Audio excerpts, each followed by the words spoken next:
Começando mais um momento de adoração ao nosso Deus. Muito obrigado por você que está nos acompanhando. Eu espero de coração que esse seja um tempo muito especial para a sua vida, que você seja alimentado pela palavra de Deus, aquilo que será exposto aqui, o nosso tempo de oração. Então, bem-vindo com a gente nessa jornada. E eu quero orar, agradecendo a Deus pela semana, pela oportunidade de estarmos juntos e consagrando ao Senhor esse tempo, que esse tempo faça diferença na sua vida. Vamos orar juntos? Muito obrigado, meu Deus, por tudo, te agradecemos pela semana que o Senhor nos deu, te agradecemos pela oportunidade de estarmos vivendo o teu santo sábado, este dia que o Senhor separou. Que nós possamos honrá-lo, que a gente possa crescer no nosso relacionamento contigo, que este tempo seja um tempo muito apropriado. Espírito Santo de Deus, age em nós, ministra aos nossos corações, nos dê o entendimento daquilo que é a vontade do Senhor para nós neste tempo. Que a gente possa se unir em adoração, em celebração ao Deus Todo-Poderoso. Oramos gratos em nome de Jesus. Amém. Quero pedir a você que compartilhe essa transmissão. A gente vai falar aqui assuntos muito relevantes, muito apropriados. A gente está no último final de semana do mês de março, que é o mês das mulheres. E durante todos os sábados tivemos aqui mulheres compartilhando a palavra de Deus, trazendo assuntos muito relevantes, e hoje não será diferente. Eu tenho aqui comigo a Suzy, daqui a pouco ela vai ser boca de Deus, instrumento de Deus, para trazer essa palavra revelada aos nossos corações, essa orientação muito importante, muito apropriada para esse tempo. Então fica com a gente, nos acompanhe neste momento. Alguns avisos importantes: hoje às 15 horas teremos a Assembleia Regional para todos os ordenados da IAP Barreirinha, presbíteros, diaconisas, diáconos e também os representantes da igreja local, que terão direito a voto, inclusive. Então foi enviado para vocês o login, a senha para que vocês participem, e será aberto a todos os membros da Igreja Adventista da Promessa. Depois nós vamos divulgar para vocês mais informações. Em relação às lições bíblicas, a partir de amanhã nós começaremos uma nova série de lições bíblicas. A gente vai ver uma possibilidade, qual o melhor caminho que a gente pode utilizar nesse tempo para repassar para vocês as lições bíblicas. Estamos realizando também um movimento de oração todas as noites, às 22 horas. Aliás, nós precisamos orar muito. E também hoje está acontecendo o relógio de oração. São 24 horas ininterruptas de oração. Que você esteja nos acompanhando neste tempo. Para o mês de abril, nós vamos falar sobre um tema muito interessante também. 1º de abril é conhecido como Dia da Mentira. E parece que as pessoas não usam apenas o 1º de abril, mas elas se estendem esse entendimento equivocado. A gente quer falar sobre o contrário da mentira, que é a verdade. Mas a partir de experiências bíblicas, a partir de relatos bíblicos, nós vamos fazer algumas abordagens e para mostrar quão ruim é a prática da mentira e as consequências que esta prática elas podem gerar na vida das pessoas, inclusive trazendo morte. Então, nos acompanhe durante o mês de abril. Todos os sábados pela manhã a gente vai falar sobre este tema importante, que é a verdade. A cada semana eu costumo perguntar como é que foi a sua semana. E a gente tem vivido um período tenso, um período difícil. Nesta última semana nós tivemos a perda de duas irmãs da nossa igreja. Na segunda-feira foi sepultada a Erotilde Correia, a Tirda, o Tirdinha, para os mais íntimos, dormiu no Senhor.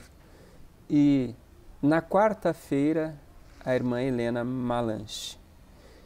Um tempo difícil, a gente não sabe lidar com a morte, porque Deus não nos fez para isso. Mas tudo aquilo que tem acontecido precisa ser para a gente um sinalizador, mostrando para mim e para você a necessidade que nós temos de estarmos prontos. Nós estamos vulneráveis diante da pandemia, diante de outras questões que podem levar as pessoas à morte. Mas eu sempre digo, quando faço o momento de culto num funeral, eu sempre digo o seguinte, que existe uma coisa que a gente leva para além da morte, que é o nosso relacionamento com Deus. Então nem a morte tem a capacidade ou o poder de impedir o nosso relacionamento com Deus. Então é importante que você pense, como é que você tem se relacionado com Deus? A gente chora, a gente lamenta, a gente se entristece e, aliás, nós somos seres humanos. Não poderia ser diferente disso. Mas nós temos uma esperança que em breve Jesus Cristo vai voltar e vai nos levar para passarmos a eternidade com Ele.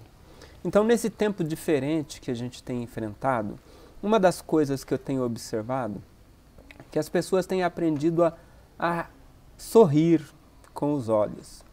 Preste atenção. As pessoas têm aprendido a sorrir com os olhos. São adaptações para este tempo que a gente está vivendo. As pessoas usam máscaras, a gente não vê mais, por exemplo, o rosto completo das pessoas. E a gente precisou se adaptar. E uma das adaptações em termos da igreja, por exemplo, é a posse dos ministérios. Hoje nós realizaremos a posse dos ministérios, mesmo à distância. Eu quero apresentar aqui os nomes. Nós fizemos todos os trâmites conforme o estatuto da IAP determina. Os nomes foram indicados pelo Conselho, foi homologado pela Assembleia da Igreja Local e hoje, então, mesmo dessa maneira diferente, mas nós vamos realizar a posse. Eu vou apresentar aqui os nomes bem rápido e depois faremos a oração. A diretoria, Diácono Osiel, Diaconisa Níria, irmão Ney Neri e a Jaqueline Yamaguchi. Ministério de Ensino, Diácono Isaías Roberto, Ariel, Diaconisa Tatiane e Pastor Dirceu. Secretaria da Escola Bíblica, Regina Célia, Durcilei Marques, Carolina Cadena. Professor da classe de adultos, presbítero Daniel Mariano, presbítero Ieno Santas, Júlia Schwingel, Leandro Ramos, Carolina Cadena, Isabela Neres e Leonardo Mariano. Ministério de Crianças e Adolescentes, Cíntia Soares Cremin, Rodimar Freire, Milene Queiroz e Maria de Fátima. Essa é a coordenação. Professores do berçário de 0 a 3 anos, Valdete Ramos, Fabiane Rumor. Professores de 4 a 6 anos, o Jardim, Maria de Fátima, Odete Cunha. Professor dos primários de 7 a 8 anos, Dulcineia Neri, Kátia Marques. Dos juniores de 9 a 10 anos, Eduardo Mariano e Leandro Ramos. Dos adolescentes 11 a 12 anos, Diaconisa Valdinete Cunha e Rodolfo Correia. Ministério de Músicas e Artes, coordenação Abanilto de Paula e Evaldo Mariano. Ministério de Música e Artes, ainda dentro do guarda-chuva do Ministério de Músicas e Artes. Ministério Chiron, coordenadores Leonardo Mariano e Diácono Humberto Fuzeto. Projetos do Ministério Chiron, irmão Avanilton e irmão Augusto Rubiali. O som, Nelson Neres e Jefferson Rodrigo. Na multimídia, Jéssica Alves e Felipe Alves. E também o Ministério de Comunicação, que é uma equipe grande que tem trabalhado bastante no processo de gerenciamento das mídias sociais da IAP Barreirinha. E nós queremos fazer menção honrosa ao importante trabalho que tem sido desenvolvido por essa equipe. Tesouraria da Igreja, Célia Dias, Diácono Cassiano Cruz, Rodineia Negrão e Sandra Regina. Secretaria da Igreja, Carolina Cadena, Jéssica Freire, Evaldo Mariano. Junta Assistencial, Coordenação, Diácono Eliel e Diácono Enoque de Jesus. Secretaria Diaconisa Níria Negrão, Tesouraria Célia Dias. Assistência Social, que também está ligado à Junta Assistencial. Maria Mariano, Giovanni Galdino, Franciele Lemos e Emanuel Vidal. O Ministério de Acolhimento, Alexandra Brasil, Maria Mariano. Manutenção, Presbítero Daniel Mariano, Presbítero Ienos Rubiali, Ana Paula Fuzeto e Evaldo Mariano. Eu gostaria de orar com vocês, tomando como base algo que a palavra de Deus nos diz. A Bíblia diz que a gente tem que reconhecer aqueles que trabalham entre nós e que a gente deve os ter em grande estima. E a nossa oração, a minha daqui e a sua aí da sua casa ou de um outro lugar onde você está, é no sentido de que Deus use essas pessoas que se dispuseram para este trabalho em prol do reino de Deus, especialmente nesse período tão desafiador. Nós vamos orar, apresentando a vida dessas pessoas, pedindo a Deus que derrame muita graça, muita unção sobre a vida de cada uma delas. Vamos orar? Muito obrigado, meu Deus. Obrigado por tudo, te agradecemos por este momento, pela oportunidade, ó Deus, de, neste momento, celebrarmos a vida dos nossos irmãos que se dispõem ao teu trabalho, à tua causa. Usa, Senhor, cada um deles nas suas respectivas funções. Eles se dispuseram para esta importante obra, esta importante causa, que é a causa de Deus. Capacite, ó Deus, dentro das suas respectivas funções, derrame muita graça, muita unção do teu Santo Espírito, dá-lhes estratégias, ó Deus, para o teu trabalho, que o Senhor possa trazer a revelação da tua vontade para este tempo e a capacitação sobrenatural de Deus, para que sejam usados e se permitam usar pelo Senhor em prol do reino dele, em prol da causa de Deus neste tempo. Nós oramos e agradecemos, Deus, em nome do Senhor Jesus Cristo. Amém. De uma forma diferente, nos adaptando a este novo cenário, a exemplo daquilo que eu citei, que hoje as pessoas riem com os olhos, então diferente do convencional, mas eu quero declarar a todos vocês que eu citei aqui, empossados para as vossas respectivas funções, que Deus use, que Deus capacite cada um de vocês para este tempo. Amém? Uma das palavras que a gente tem lembrado aqui, que eu considero muito importante, é a gratidão. Se você olhar para o lado, tem muitos motivos para reclamar, muita gente sofrendo. Mas a gente olha para o lado, olha para dentro de nós, olha à nossa volta, e a gente vê o quanto Deus tem sido bom conosco, dando provisão, abençoando as nossas vidas, fazendo com que a gente tenha recursos, fazendo com que recursos sejam canalizados em nosso favor. E eu quero agradecer a Deus por esta provisão, louvando a Deus, porque tem abençoado a sua vida, tem concedido para você alimento, e você precisa olhar todas as vezes que você se reúne com a sua família, ou de repente por alguma questão não coincide o horário, mas aquele momento da refeição, é importante que você agradeça a Deus, porque diante de você está não o resultado do seu trabalho apenas, mas está a manifestação da bondade e da graça de Deus. Feche os seus olhos, agradeça juntamente comigo.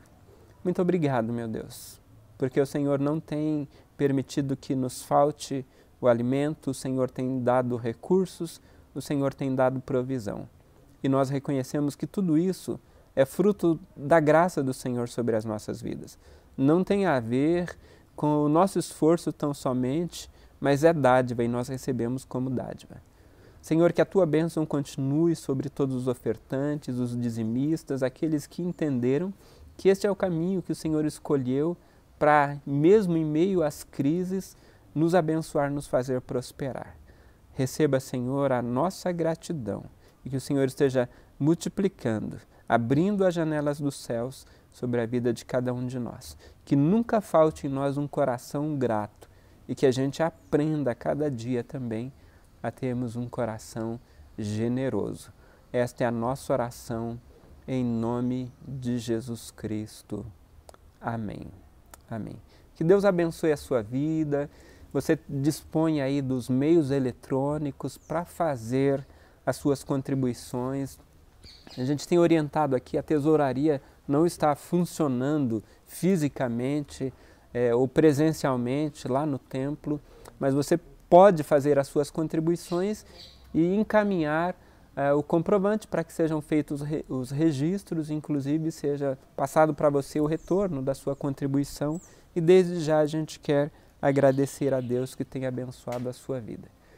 A gente vai ter uma música que é aquele momento gostoso que a gente tem sentido muita falta, né, nesse tempo de culto, mas agora nós teremos a oportunidade de relembrar um momento de celebração ao Senhor. Aí na sua casa, juntamente com a sua família, ou quem sabe se você está sozinho, celebre ao Senhor, levante as suas mãos, exalte ao Deus Todo-Poderoso com esta canção.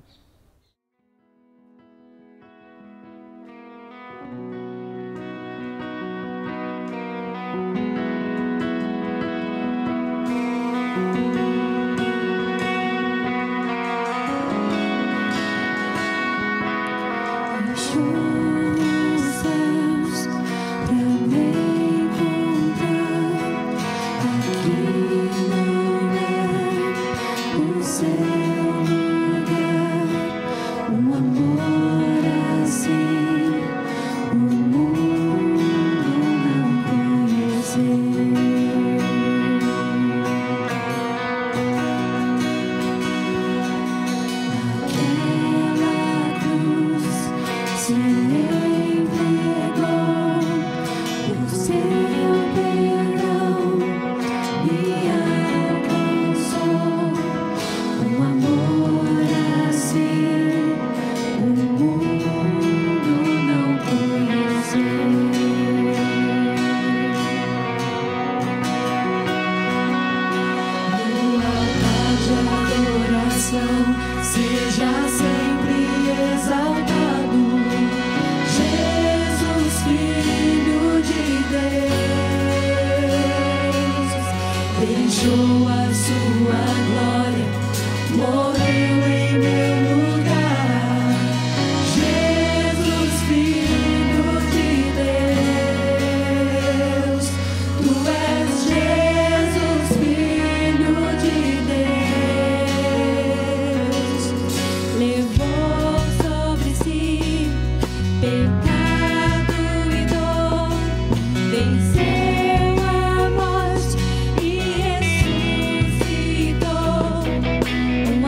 Durante todo o mês de março, a gente esteve recebendo mulheres aqui falando sobre temas muito relevantes e tem aquele painel que traz uma verdade muito importante dizendo para você, mulher, que você não está sozinha. Hoje não será diferente. A gente tem a Suzy aqui, ela vai falar sobre duas personagens importantes, uma delas bíblica, que é Tamar. E o que a gente pode aprender com isso? Quero agradecer a Suzy por ter aceito o nosso convite. A Suzy tem credencial para falar sobre esse tema, até porque ela é advogada, atua também nessa área e ela vai compartilhar com a gente alguns aspectos importantes. Eu gostaria de chamar a sua atenção, não apenas as mulheres, mas todos nós vamos aprender com certeza com o tema que será ministrado hoje. Suzy, fique à vontade. Eu gostaria de cumprimentar os irmãos com a paz do Senhor, convidá-los a abrir as suas Bíblias e acompanhar comigo a leitura 2 Samuel, capítulo 13, vamos ler ali dos versículos 10 ao 14. E Amnon disse a Tamar: traga comida ao meu quarto e comerei da sua mão. Tamar pegou os bolos que havia feito e os levou a Amnon, seu irmão, no quarto. Quando ela oferecia os bolos para que ele comesse, Amnon agarrou-a e lhe disse: venha, deite-se comigo, minha irmã. Porém ela respondeu: não, meu irmão, não me force, porque não se faz uma coisa dessas em Israel. Não faça essa loucura, porque aonde iria eu com a minha vergonha? E você seria como um dos loucos de Israel. Agora, por favor, fale com o rei, ele não impedirá que eu case com você. Mas Amnon não quis dar ouvidos ao que Tamar dizia. Pelo contrário, sendo mais forte que ela, forçou-a e teve relações com ela. Esse texto traz para nós uma leitura pesada, né? Que nós normalmente não escutamos, não é base das nossas mensagens, mas hoje nós vamos falar sobre ele. Bom, novamente eu inicio fazendo algumas perguntas que os irmãos já devem ter visto nas redes sociais. São alguns dados extremamente importantes, né? A primeira é: você tem conhecimento que a cada 2 minutos uma mulher é violentada no Brasil? E que a cada 6 minutos é registrada uma nova denúncia por agressão contra as mulheres? Que em 2020, por conta da pandemia do Covid, esse número chegou a 120 mil casos e que na maior parte das vezes essas violências ocorreram por parte dos seus maridos, dos seus namorados, dos seus companheiros? Pois é sobre esse assunto que nós vamos falar hoje. Violência contra a mulher. É um assunto extremamente delicado, mas importante de ser tratado, né, nas nossas igrejas. Esses dados que eu passei agora, eles fazem parte das estatísticas dos órgãos que monitoram a violência contra a mulher, decorrentes da aplicabilidade da Lei Maria da Penha. Acredito aqui que todos já ouviram falar da Lei Maria da Penha, mas eu pergunto, você conhece a história da Maria da Penha, a mulher que deu nome a esta lei? É sobre isso que nós vamos falar hoje. Por que surgiu essa lei e por que essa lei tem o nome de Maria da Penha?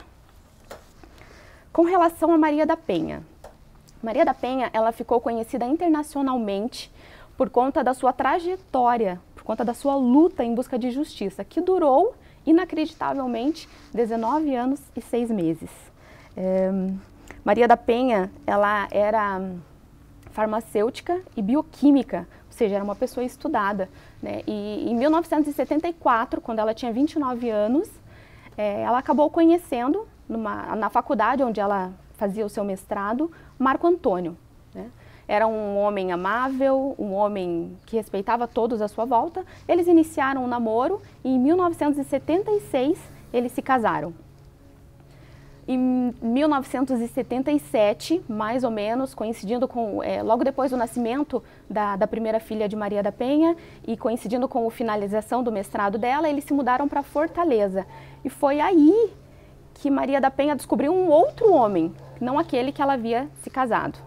Marco, ele se tornou um homem explosivo, ele se exaltava com facilidade, explodia por qualquer razão, e essa mudança de comportamento dele coincidiu com o período, ele era colombiano, o período em que ele conseguiu a cidadania brasileira e conseguiu também a sua estabilidade financeira e profissional no Brasil.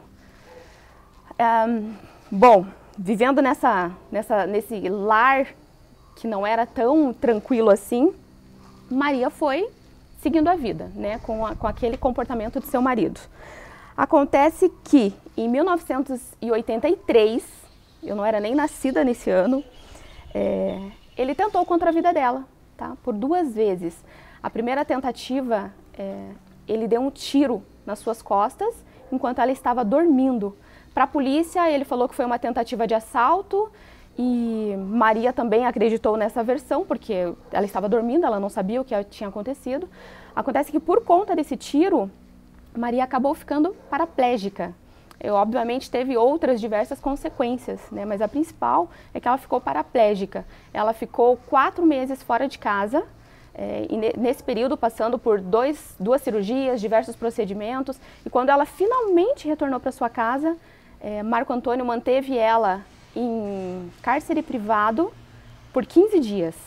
Nesse período, ele tentou novamente matá-la, eletrocutada durante um banho. Bom, juntando as peças daquele quebra-cabeça, Maria começou a perceber que ela estava correndo risco de vida. Opa!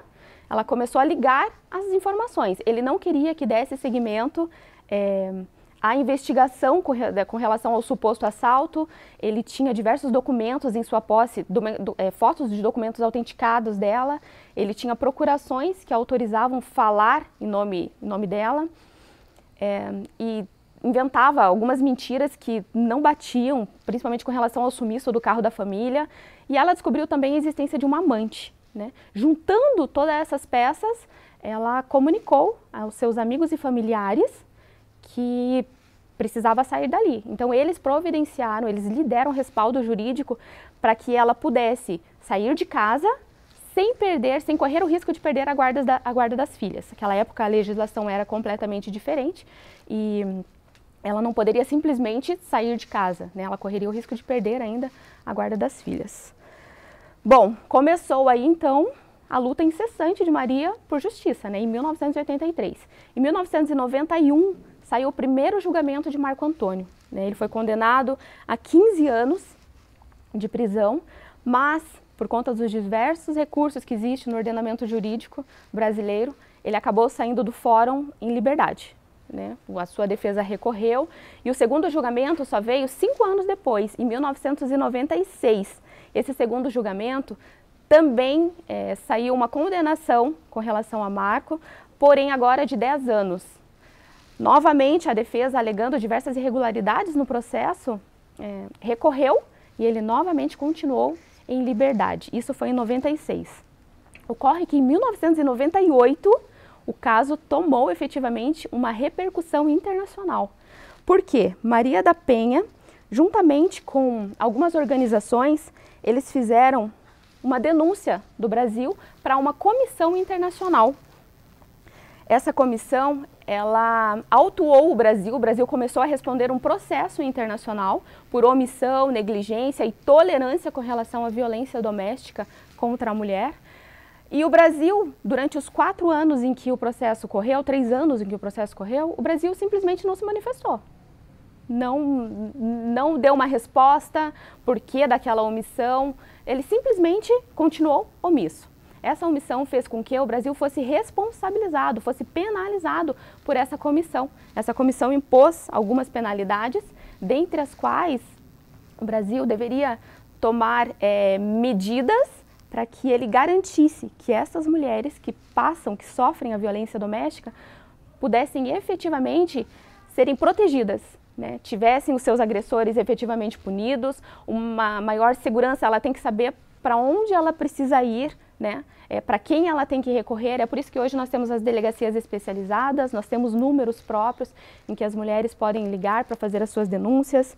E foi aí, em 2006, que foi que surgiu essa lei, que traz exatamente a condenação a que o Brasil que foi imposta ao Brasil, né? Bom, em 2002, uma informação importante, Marco acabou sendo preso, mas por conta dessa responsabilização do Brasil, né? Porém, ele não ficou preso 2 anos. Em menos de 2 anos, ele partiu para o regime semiaberto. A lei, ela trata de 5 tipos de violência, tá, contra a mulher, não somente a violência física. É a principal, né, mas existem outras em que a lei trata, que é a violência moral, a violência psicológica, a violência sexual e até mesmo a violência patrimonial, além da física que nós já falamos. A lei, ela trata, de uma forma geral, da violência praticada contra a mulher no âmbito doméstico. Por que âmbito doméstico? Porque esse ambiente, ele facilita a agressão. Não necessariamente dentro de casa, mas por aquelas pessoas que fazem parte da família. A pessoa que está próxima, ela tem uma facilidade para praticar a agressão, né? Ela sabe da rotina daquela pessoa, ela sabe como fazer. E é por isso que essa lei trata desse tipo de crime especificamente. Ela não trata de outras formas. E também não é apenas do marido contra a esposa, é de uma forma geral. São as mulheres que sofrem violência no âmbito doméstico. Então, pode ser de pai contra filha, pode ser de irmão contra irmã, de genro contra sogra, né? Existe uma amplitude. Nós vamos tratar aqui mais especificamente com relação à agressão sofrida pelos maridos. Por quê? Porque o índice desse tipo de agressão é muito superior aos demais casos. Então, a gente vai falar mais especificamente desse aqui.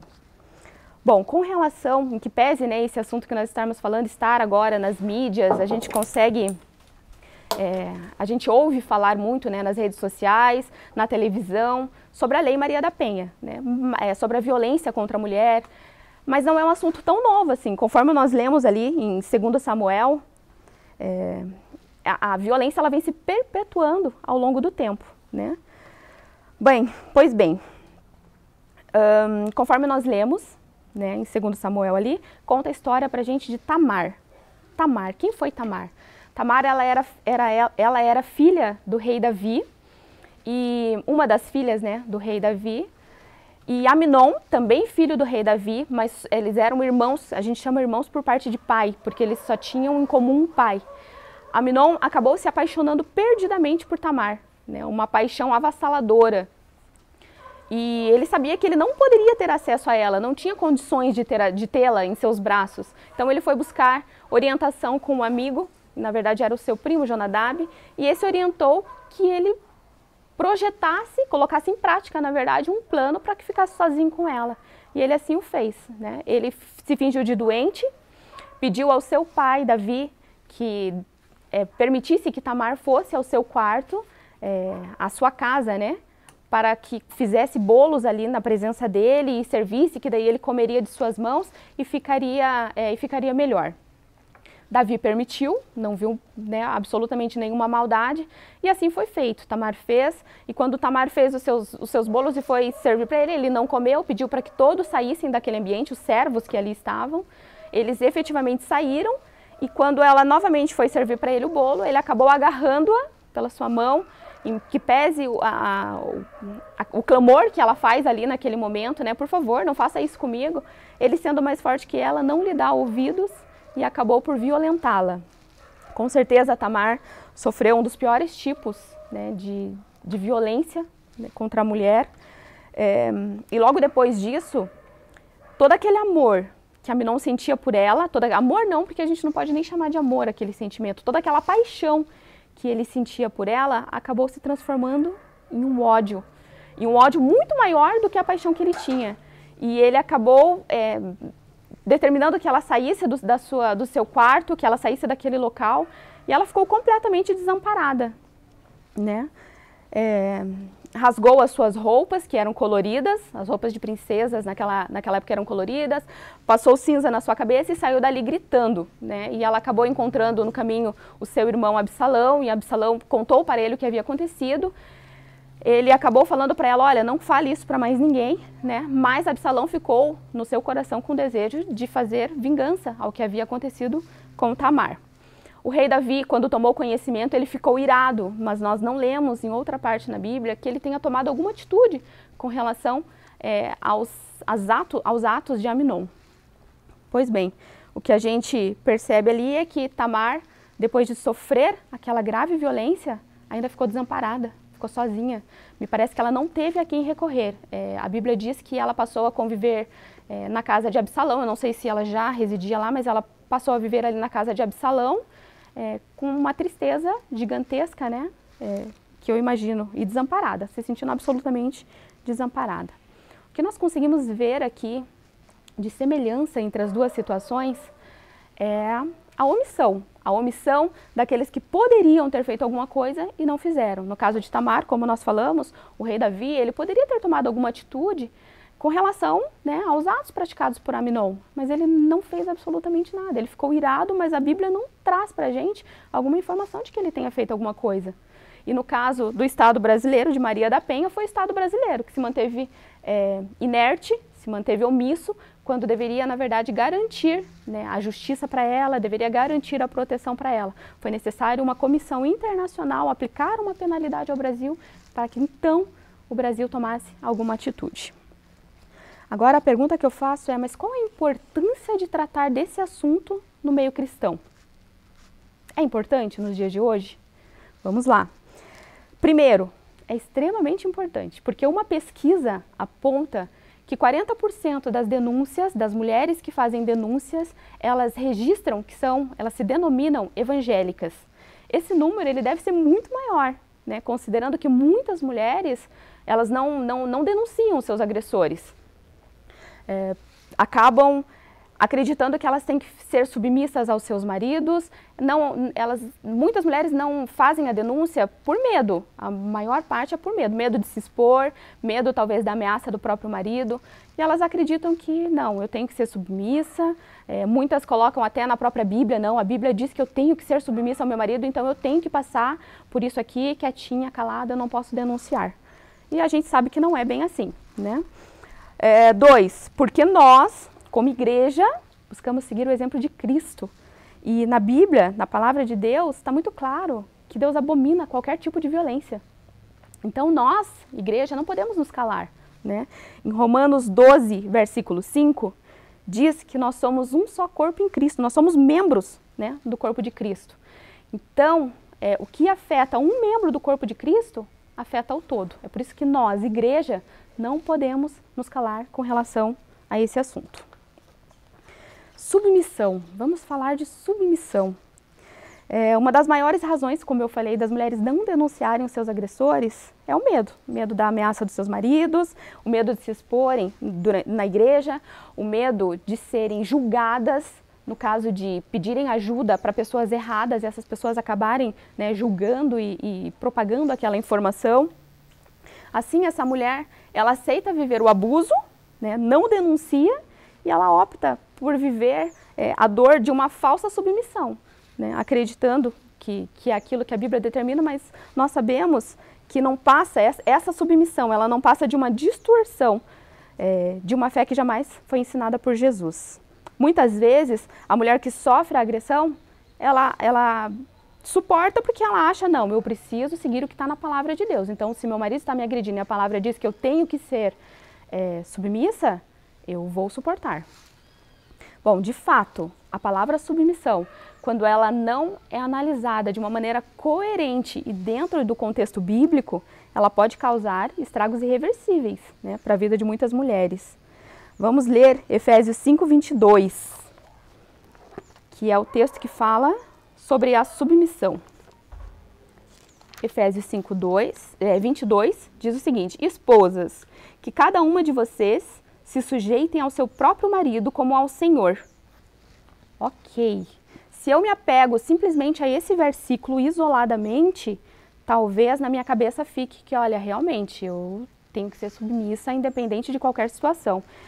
Mas um pouquinho ali para baixo, no versículo 25, nós lemos que a forma que o marido deve amar a esposa, né? Olha ali, maridos, que cada um de vocês amem a sua esposa, como também Cristo amou a igreja e se entregou por ela. Bom, nós precisamos entender que a submissão da mulher ao seu marido, ela tem que ser natural. Essa determinação de Efésios 5, versículo 25, que diz que os maridos devem amar as suas esposas como Cristo amou a igreja, eu pergunto, vocês conseguem entender a dimensão desse amor? Existe amor maior do que o que Cristo teve pela igreja?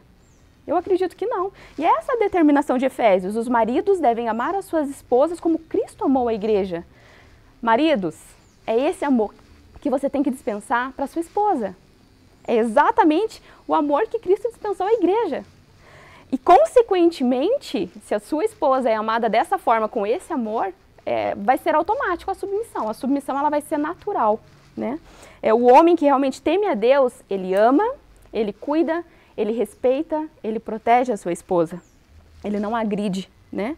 E aí a submissão acaba se tornando realmente uma resposta natural. São diversas as passagens bíblicas que tratam sobre o amor que o marido tem que ter para com a esposa, né? Um exemplo ali são Colossenses 3,19, que fala o seguinte: maridos, que cada um de vocês ame a sua esposa e não a trate com amargura.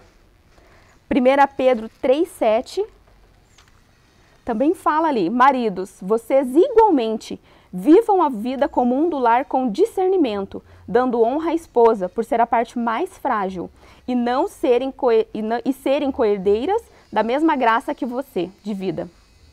Agindo assim, as suas orações não serão interrompidas. E no próprio livro de Efésios, né, versículos 28 e 29, capítulo 5, versículos 28 e 29, nós lemos ali: assim também o marido deve amar a sua esposa como ama o seu próprio corpo. Quem ama a esposa, ama a si mesmo. Porque ninguém jamais odiou o seu próprio corpo. Ao contrário, o alimenta e cuida dele, como também Cristo faz com a igreja. Aí eu pergunto novamente, mulheres, essa é para vocês. É difícil ser submissa ao marido que te trata com tanto amor, né? Com tanto respeito e com tanta dedicação, que cuida efetivamente de você? É difícil ser submissa a esse marido? Eu respondo, não é difícil. Agora, qual é a nossa posição, né, com relação à violência? A igreja, nós como cristãos, nós devemos lutar contra qualquer tipo de violência, absolutamente, seja ela qual for. E, obviamente, dar apoio às vítimas e não julgá-las. Isso é extremamente importante. Muitas vítimas são simplesmente julgadas, mas nós, como cristãos, precisamos acolhê-las, né? Deus abomina qualquer tipo de violência. E mulher, você precisa entender que você é importante para Deus, né? E que Deus não se alegra em ver você sofrendo. Durante a jornada de Jesus na Terra, ficou evidenciado o tratamento que ele dispensava, né, para as mulheres daquela época. E hoje não é diferente. Você é especial e merece ser tratada com respeito e dignidade.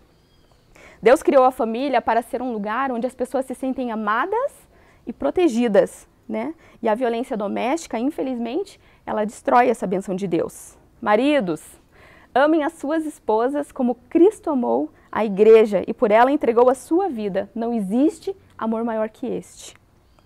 Não é difícil ser submissa a um marido que tem por você o maior amor do mundo.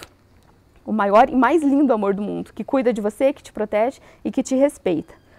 Porém, se esse não é o seu caso, se você por um acaso sofre alguma das violências em que nós tratamos aqui, é importante que você saiba que você não está sozinha, tá? Que a igreja, ela dispõe de pessoas que podem te orientar, existem canais que você pode buscar para denunciar. A informação importante é que nós estamos aqui, tá? Você pode e deve buscar ajuda. A nossa igreja, né, nós teremos pessoas efetivamente dispostas a te ajudar, a te acolher e não a te julgar. Lembre-se, Deus abomina a violência e nós, igreja, né, também, seguidoras do exemplo de Cristo, também abominamos. Busque ajuda. Se você está passando por algum tipo de violência, não se omita, busque ajuda. Tá? Nós estamos à disposição e existem também outros meios que você pode buscar ajuda. Alguns telefones serão divulgados no decorrer da semana para que você saiba, né, quais os procedimentos efetivamente a tomar diante de situação de violência. Você não está sozinha. Que importante essa mensagem que a gente ouviu, né, uma mensagem fundamental e também é, obviamente, uma mensagem provocativa, no sentido de que nós, maridos, compreendamos o nosso papel, que as mulheres que muitas vezes sofrem essa violência, que às vezes sofrem sozinhas, que elas tenham essa segurança daquele painel que nos acompanhou desde o início. Você não está sozinha, você não está sozinha. Deus cuida da gente. E Deus cuida da gente através de outras pessoas. Então Deus, com certeza, levantará pessoas para que estejam te ajudando nesse processo. Então tem o Ministério de Mulheres, que é um ministério maduro, composto por pessoas maduras, nas quais você poderá buscar ajuda. E aqui a gente sabe que entra a questão da identificação. Às vezes, na maioria das vezes, a mulher se sente melhor em conversar com uma outra mulher. Então aproveite essa oportunidade, essa janela que a gente está abrindo aqui, trazendo para a discussão esse tema fundamental. Então aproveite esse momento para buscar, quem sabe, ajuda se você precisa. Óbvio, nossa intenção, e a partir do Evangelho de Jesus, é que essa violência ela não aconteça. Nós almejamos, nós sonhamos com isso, mas pode ser essa uma realidade. Então, não perca essa oportunidade. Veja esse momento aqui também como uma oportunidade para que você possa buscar ajuda, investir na sua qualidade de vida. Nós vamos orar. E a gente vai orar neste momento no sentido de que cada um de nós, tanto homens quanto mulheres, nos rendamos ao poder do Evangelho. E a Suzy leu ali os textos Efésios, por exemplo, que fala dos papéis, das responsabilidades do marido, da responsabilidade da esposa. E a gente vai orar, colocando agora as famílias diante do Senhor, colocando os relacionamentos, os casais, que Deus possa selar esta união, que Deus possa socorrer também, quem sabe, aquelas pessoas que estão sofrendo exatamente com base naquilo que foi exposto aqui. Vamos orar juntos? Senhor nosso Deus, nós ouvimos aqui a Tua palavra que foi apresentada. É um tema que nos choca, mas é um tema necessário. Um tema que precisa ser abordado e foi muito bem abordado hoje. Eu quero Te louvar, ó Deus, por esta oportunidade. Quero Te louvar pela vida da Suzy, que expôs claramente aqui para a gente este assunto importante. Mas eu oro, Senhor, também agora apresentando, quem sabe, aquelas mulheres que estejam sofrendo. A gente está aqui no último culto, onde diretamente a gente faz abordagem em relação ao mês das mulheres, concluindo este ciclo de 4 sábados, e esse tema tão importante foi apresentado.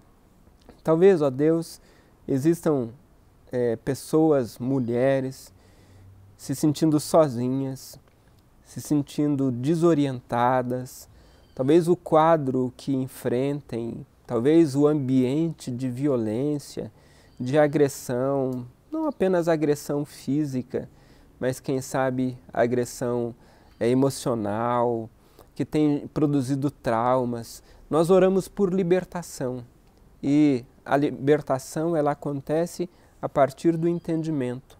A palavra do Senhor diz que o justo será liberto pelo conhecimento. Que cada uma das mulheres tenha este conhecimento e pratique este conhecimento. ó Deus, mas existe a nossa parte também como maridos. A gente tem esse desafio de honrar as mulheres, de atribuir valor a elas por serem o que são, por serem companheiras colocadas pelo Senhor, para estar ao lado e mesmo olhando para o processo da criação. Então Deus não colocou uma mulher para ser comandada pelo homem, e o Senhor também não colocou a mulher para dar ordens para o homem, mas o Senhor colocou do lado. Isso tem uma representação muito importante. E que nos relacionamentos haja, Senhor, essa prática da cumplicidade, da aproximação, um estar ao lado do outro, porque é tendo alguém ao nosso lado que a gente enfrenta as batalhas. Eu oro, Senhor, para que o Senhor também levante pessoas que se disponham, dizendo: eu posso ajudar, eu quero ajudar, que possam ouvir as angústias, ouvir o coração daquela pessoa que se sente abandonada neste momento, que se sente aviltada nos seus direitos. Agora, meu Deus, trata conosco, porque nós somos a igreja, a comunidade de Jesus, a comunidade das pessoas que buscam viver o Evangelho. E o Senhor é o Deus de paz, e essa é a tua intenção para as nossas vidas, que a gente viva essa paz, que a gente viva intensamente isso que o Senhor nos propõe. Em nome de Jesus, nós oramos, Deus. Amém, Senhor. Amém. Que Deus abençoe você nesse desafio de viver na prática isso. Nós precisamos, irmãos e irmãs, orar, e a gente tem aqui alguns motivos de oração para que a gente ore. A gente tem a irmã Noêmia, que está hospitalizada na UTI, ontem seria realizado um procedimento de traqueostomia. A gente tem a irmã Cileia, também, que está hospitalizada, teve uma discreta melhora no seu quadro, mas a gente precisa orar, né? Ambas acometidas por complicações da Covid-19. A gente tem que orar pelas famílias enlutadas, as pessoas que estão sofrendo a dor, a angústia de terem perdido alguém importante da sua família, alguém que ama. E eu gostaria de convocá-lo a orar neste momento, a apresentar diante do Senhor.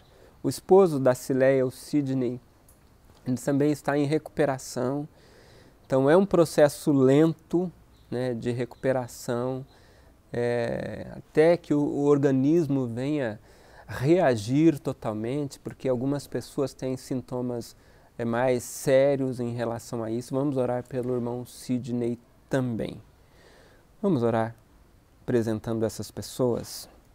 Senhor nosso Deus, oramos agora pelos nossos irmãos que estão enfrentando a dor do luto. Ó Deus, esse é um momento muito difícil. A gente não sabe lidar, aliás, a gente nunca vai aprender a lidar. A dor da separação corrói os corações, angustia a alma, e é em Ti, ó Deus, que nós encontramos refúgio. Esta semana, a família Correia, família da Tirda, sofreu, ó Deus, esta perda, e nós oramos, apresentando a vida da irmã Benedita, como mãe, ainda sofrendo, ó Deus, tendo que lidar com essa situação. Apresentamos a Cleide, a Camila, o seu José Carlos, também a Jaque e toda a extensão dessa família, ó Deus. Que o Senhor os ajude a lidarem com essa situação e, na força do Senhor, atravessarem este momento sombrio. Eu quero apresentar também diante do Senhor a família Negrão, ó Deus, que sofreu mais uma perda nessa semana, no caso a perda da irmã Helena. Ó Deus, ajude-os, como o Senhor tem feito até aqui. Ajude-os a lidarem com isso. A palavra diz que o Senhor é o Pai das misericórdias e o Deus de toda consolação, que nos consola nas angústias, para que nós também possamos consolar aos outros com as consolações com que fomos consolados pelo Senhor. Consola, Senhor, a família Negrão, em nome de Jesus. E apresentamos os nossos irmãos que precisam da nossa oração. Apresentamos a irmã Cileia, que está hospitalizada. Cuida dela, Senhor, ali, que ela tenha boas melhoras. Senhor, que o pulmão dela que foi afetado possa evoluir positivamente, em nome de Jesus. Cuida do Sidney também, ó Deus, que ainda está em fase de recuperação da Covid-19. Fortaleça o organismo dele. Abençoe o Mateus também, ó Deus, que está lidando com essa situação. Cuida dele, Pai, em nome de Jesus. Te pedimos também em favor da irmã Noêmia, que está internada na UTI. Ó Deus, que o Senhor estenda a Tua mão de poder também, ó Deus, sobre a vida dela. Cuidando dela, bem como cuidando da família, neste momento tão difícil que eles têm enfrentado. Meu Deus, são vários dos nossos irmãos que estão também batalhando, ó Deus, para vencer a Covid-19. A Rode, Joel, também a família deles ali mais próxima, até pela convivência, mas que o Senhor esteja guardando e ajudando para que eles possam superar esta situação em nome de Jesus Cristo. Queremos te pedir também pela mãe da Lilian, ó Deus, que também está internada, que ela possa ter melhoras consideráveis. Nós clamamos por ela também agora, Pai, em nome de Jesus. E todos aqueles que sofrem neste momento por conta desta enfermidade. Eu oro também para que o Senhor nos proteja.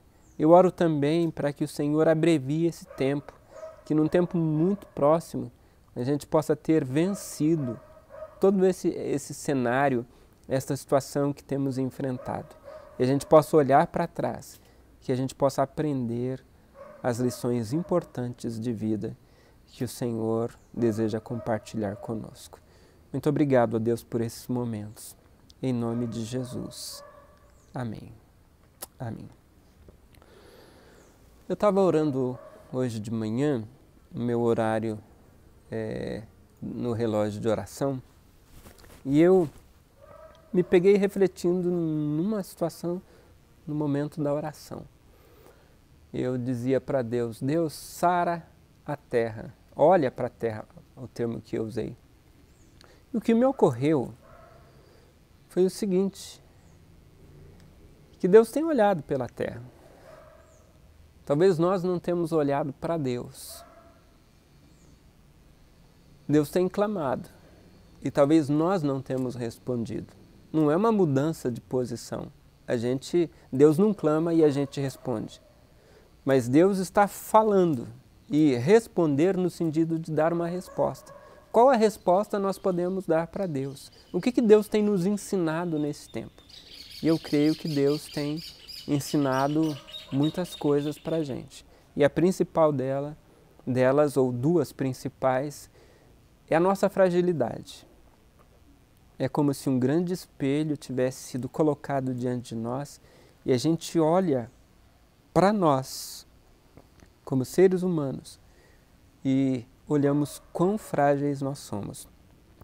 E a segunda lição que a gente pode aprender, deve aprender, é que nós somos dependentes de Deus. Se não for Deus, o que seria da nossa vida? Então eu quero te convidar mais uma vez, estamos fazendo esse movimento de oração às 22 horas, clamando ao Senhor, pedindo a Deus pelos nossos irmãos, pedindo pela igreja, apresentando as famílias, que a gente olhe para Deus, que a gente volte os nossos olhares para o Senhor. Então hoje nós concluímos aqui atividades referentes ao mês da mulher, mês de março. Quero agradecer às pessoas que estiveram compartilhando a palavra de Deus, a Fátima, a Paula, a Maria e hoje a Suzy, que esteve aqui nesse momento tão importante. Que a gente possa permitir que cada palavra que foi compartilhada aqui ganhe um lugar muito especial na nossa vida, que a gente possa responder a essas verdades que foram compartilhadas conosco. Amanhã, às 18 horas, nós nos encontramos neste ambiente virtual para refletirmos na palavra de Deus, para adorarmos ao Senhor, para orarmos juntos, e eu quero ter a sua companhia. Estenda a sua mão aí, na sua casa, para que você possa receber a bênção apostólica. Mais uma vez, eu quero afirmar aquilo que tenho afirmado. Sábado é dia que você pode ligar para alguém, não só que você deva fazer isso no sábado, mas principalmente no sábado. Ligar para alguém, encorajar alguém, orar com alguém, dizer, eu gostaria de ler um texto bíblico. Vamos fazer isso, já que a gente não pode presencialmente estar com os nossos irmãos. Obrigado, meu Deus, por esse tempo. E agora, quando nós concluímos esse momento de culto, nós dizemos que a graça do Senhor Jesus, que o grande amor de Deus, que a comunhão e consolação do Teu Santo Espírito seja sobre todos nós, hoje e sempre. Amém. Amém. Que Deus abençoe e tenha um excelente sábado.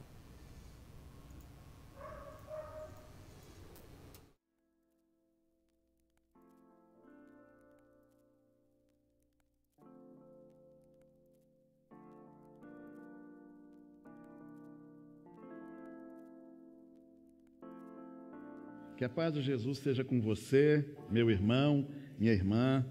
É um prazer muito grande estar com você aqui agora para poder fazer a apresentação da nova série de lições bíblicas do segundo trimestre de 2021. Para quem não me conhece, o meu nome é Genilson, sou pastor da Igreja Adventista da Promessa. Antes de apresentar para você a lição, que é essa aqui, ó, o sentido da vida, a mensagem de Eclesiastes e Cantares. Eu quero ler para você dois textos, um que está no livro de Eclesiastes, no capítulo 1, versículo 2, ou melhor, versículo 3. Que proveito tem o homem de todo o seu trabalho com que se afadiga debaixo do sol? E o segundo texto está em Cânticos, capítulo 1, versículo 1. Beija-me com os beijos de tua boca, porque melhor é o teu amor do que o vinho. Dizem que o autor destes dois livros é a mesma pessoa, é o mesmo homem. É o Salomão, o filho do Davi. O Salomão, quando escreve o livro de Eclesiastes, ele se porta como se fosse um pregador. E o tema da sua pregação é a vida. Quando escreve Cantares, o Salomão se porta como um compositor.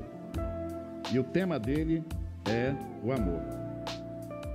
E ele deixa muito claro, tanto quanto está falando sobre como pregador, quanto está falando como compositor, que a vida e o amor só tem sentido com Deus. Viver a vida sem Deus é viver uma vida sem sentido. Amar uma mulher sem Deus é amar sem sentido.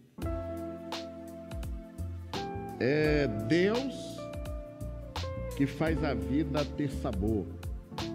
É Deus quem faz o amor ter sabor. Então, em resumo, é isso. Você vai viver a vida? Então, viva sem tirar de cena Deus. Coma com Deus, beba com Deus, ande com Deus, plante com Deus, passeie com Deus, porque aí tudo terá sentido. Sem Deus a vida é uma bobagem. Você vai amar alguém? Então ame sem tirar Deus de cena. Beije sem tirar Deus de cena, abrace sem tirar Deus de cena. Faça carinho na mulher ou no seu cônjuge sem tirar Deus de cena, porque o amor só tem sentido se tiver Deus na jogada. É sobre isso que a lição trata.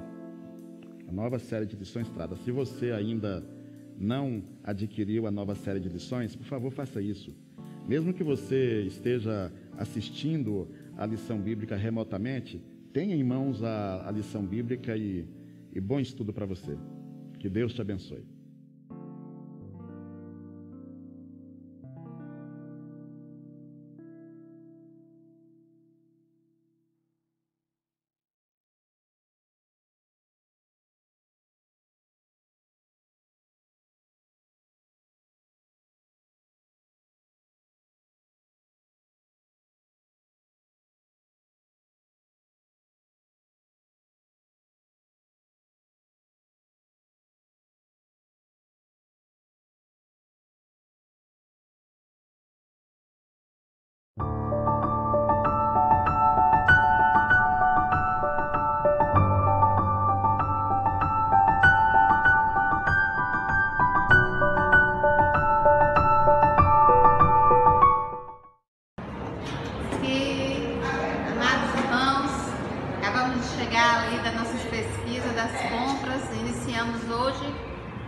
Das cestas básicas que nós iremos distribuir, né, nas comunidades no qual estão passando necessidade.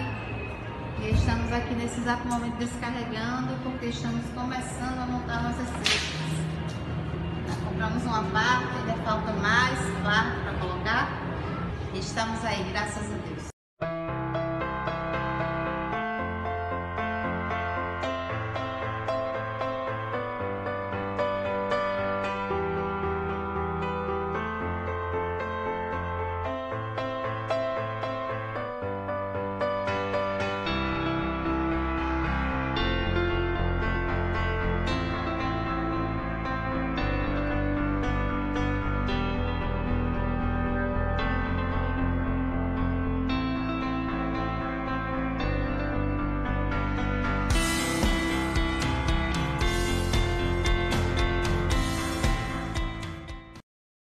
Doe o quanto puder.